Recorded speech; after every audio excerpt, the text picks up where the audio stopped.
Yes, my friends, welcome back. Three big stories to break down today. We discuss the latest reports around Manuel Ugarte, as it seems like we are ready to rival Aston Villa, Liverpool, over the signature for the Uruguayan DM. And to end with things, we have some big updates on Dusan Vlahovic, and Pochettino says yes to Andre Onana. So right now, my friends, we've got a ton of things to break down and discuss. Hope you guys enjoy. Hit that like button if you do. And of course, share your thoughts and opinions below on the latest stories without wasting any more time. So right now, let's start with things and let's turn our attention to the Portuguese league to discuss the latest news around Manuel Ugarte. Currently, us, Liverpool and Aston Villa are the main front runners to sign Ugarte for next season, with Aston Villa reportedly being one of the favourites at this point in time. And you're thinking, if Villa are able to add Ugarte to Douglas Luiz and Kamara as well too, I mean, wow, what a midfield that could be. And obviously Unai Emery is in his influence. They could have a very special team for next season. So we need to make sure that we're not strengthening any more clubs outside the traditional top four spots, because if Aston Villa spend well, they could be like a Newcastle for next season. And signing guys like Ugarte can help them get to that level.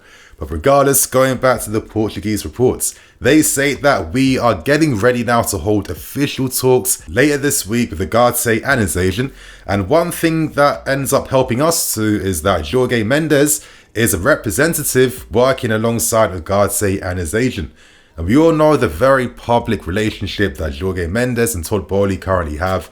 And for me, it's a very beautiful relationship because, it ends up helping us in particular moments like this. And you'd imagine that Jorge Mendes' influence is going to help us potentially become the main front runners to sign Ugarte over the rest of these rivals. Now, the report does state that Todd Boehly is a big fan of Portuguese football, and him and Mendes have a very respectful and friendly relationship. So currently, we are getting ready now to make concrete proposals to try and sign Ugarte. And let's not forget, based on the previous story that I discussed, his agent did reveal that he was hoping to decide his client's future within the next 2 weeks. So currently we are still on track for that to be the thing. And now that Liverpool and Aston Villa are also heavily interested in trying to sign him, I mean, naturally that's going to force us now to move a lot faster now and hopefully get in front when it comes to signing him. And that's because Ugarte and his team know that we are the new option for him right now. And to be honest with you, with Ugarte not want to be partnered alongside Enzo Fernandez for next season,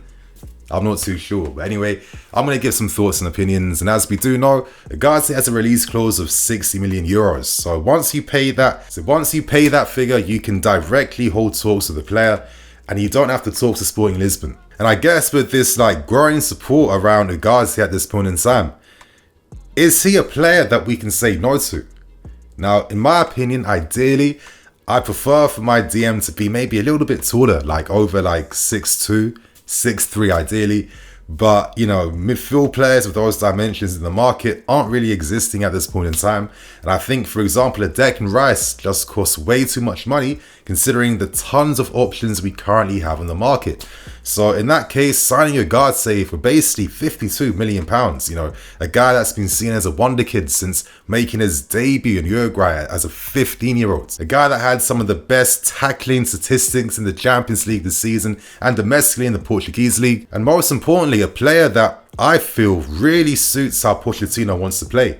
And that's because guys like Ruben Amorim and De Zerbi, for example, we know how they like to use their pivot. Their pivot is very deep and close to the centre-backs. It's about drawing the opposition to them. It's about creating those passing options from the back to allow your build-up game to be a lot stronger. And Ugarte, for me, is one of those guys I like because the guy plays forward.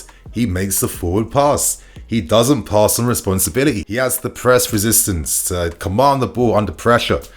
He's very comfortable passing with either foot too. He makes the right passes to his teammates on their stronger feet. He's a very intelligent guy. He knows when to time his press. And for a guy like this who reads the game so well, this allows you, in my opinion, to be a bit more adventurous when you're attacking. He's constantly in great positions to help support the play by being a passing option and also getting ready to prevent counter-attacks against us. And most importantly, I feel like this is the protection that an N'Golo Kante has needed for a long time. I don't think that Kante can play 60 games a season anymore, but he still is a world-class player. And if you can get at least 30 to 40 top games from him and the midfield is being supplemented to help with that, then you take that. And I think someone like Ugarte, for his current price and fee right now, is one of those unicorns in the market that isn't always available. So that's my thoughts and opinions. I'm happy with this news. I think Ugarte would be a great signing. And let's hope for more positive things to come during this next week, yeah? So share your thoughts and opinions. And right now, let's move on to the second story. And now it's time to discuss Dusan Vlahovic. Now, we know we have a striker shortlist at this point in time. Number 1 is Victor Osimhen.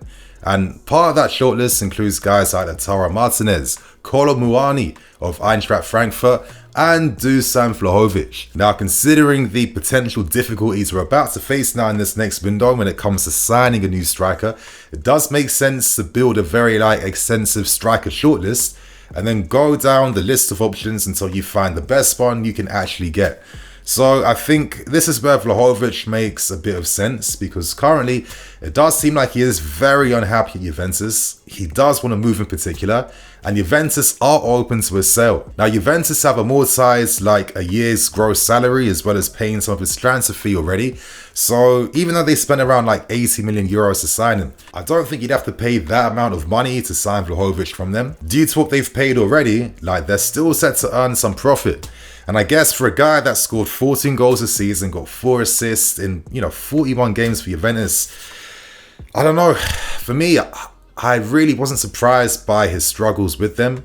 I mean, they're not terrible, awful numbers, but considering this guy's scoring record at Fiorentina, like he's one of the youngest guys in Europe who scored like the most amount of goals in a year in Serie A for a very long time. Like, this guy has a big reputation for a reason.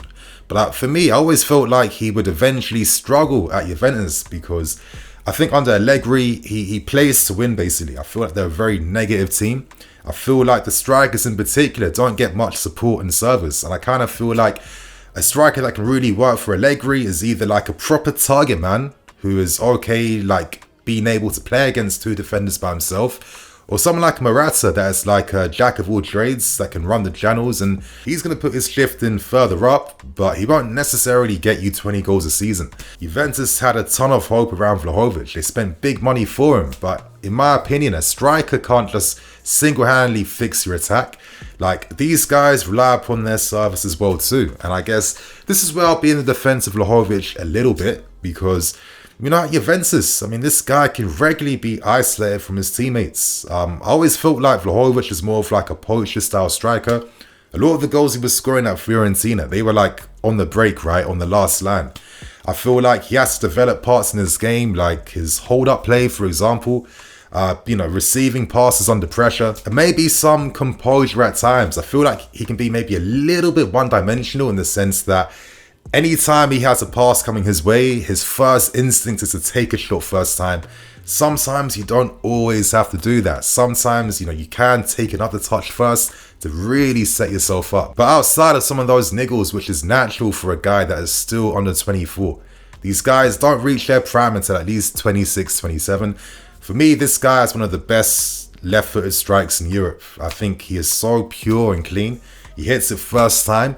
He's a striker that can score from half chances as well too. And he has excellent shooting technique. He has a very pure strike. And for those reasons, I feel like there's still a lot to come from this player.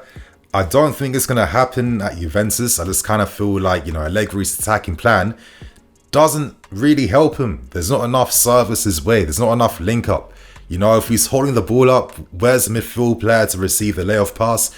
None of those details are there. And I feel like this is why Vlahovic has become a bit of a frustrated figure, because this guy is known to be like a warrior up front.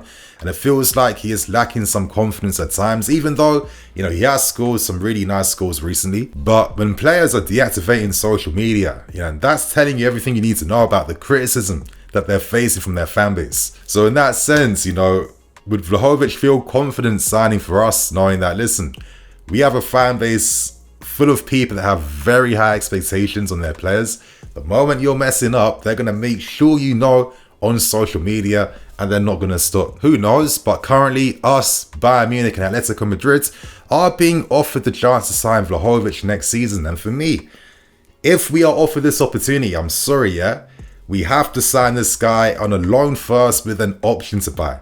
I'm not signing him outright. Like, Juventus, don't think I've forgotten that 3-year loan deal when you signed Cuadrado from us, yeah? I feel like you got a lot of favours from us over the years. And I do feel like if we're unable to sign like Osimhen, Martinez and like other strikers, then turning to Vlahovic to help us for next season isn't the worst thing to do if you're able to sign him on loan first. Because I do feel like with him being a focal point in our team in particular, with all the creativity we have behind us, you know, these guys do need that presence further up. And I do think that Vlahovic would actually thrive a lot better in a more attacking system with like a constant supply of opportunities from the fullbacks, from the wingers and the midfield players. I feel like this could be an interesting move, but let's see what happens with our other striker options first. So you guys clear your thoughts and opinions. How do you feel about Vlahovic news? Do you rate him? Do you not? Let us all know. And right now, let's end things with the final story. To end things, we have more news around Andre Onana. Now, interesting reports today from England suggesting that Pochettino has finally given the okay and the big thumbs up to make a move to sign Andre Onana. Now, we have to remember that when we were first getting linked with Onana, reports were saying that Pochettino would have to give the final co-sign because, of course, ideally he wants to work with a goalkeeper that he's very familiar with. But at the time, I was thinking, I don't see why Pochettino would be against signing Onana, considering that he ticks a lot of the boxes that Pochettino would like. A sweeper keeper who for me is one of the best sweeper keepers in Europe right now. One of the most composed keepers in the world. Like, this guy plays like he's an outfield player when he's on the ball. Like, he's kind of like Neuer in that sense, where he's going to leave his box, yeah, and he can give you that passing option out from the back. You know, I feel like times like we don't have that type of passing range from our goalkeepers, in which, you know, clubs like Liverpool and Man City have been constantly benefiting from players like Alisson and Edison. I do feel like if we had a goalkeeper with like real passing range and quality, that could open up new angles. That could give us a new dimension when it comes to breaking teams down on the counter-attack, or the most important thing for me, kick-starting moves. Like, the last keeper I saw doing that for us was Courtois, and Courtois and Petr Cech were pretty similar, where they would make like a spectacular save, keep you in the game, and then straight after that, it's quickly rolling it out to a teammate to kickstart a counter-attack, or a long throw to the flanks, or like kicking the ball further up to a striker that's isolated to his defender. Positive stuff like that can lead to chances being created, and then potentially goals being scored. So for me, it's great news, but we now go back to Italian reports because it seems like we are trying to find, you know, tons of ways to actually bankroll this move to sign Onana. And one interesting story is potentially doing a swap deal involving Mateo Kovacic and Andre Onana. Now, I don't see why Inter would be necessarily opposed to Kova returning back to them. It has been reported that Kova is more than open to returning back to life in Italy with him and his family to prosper in.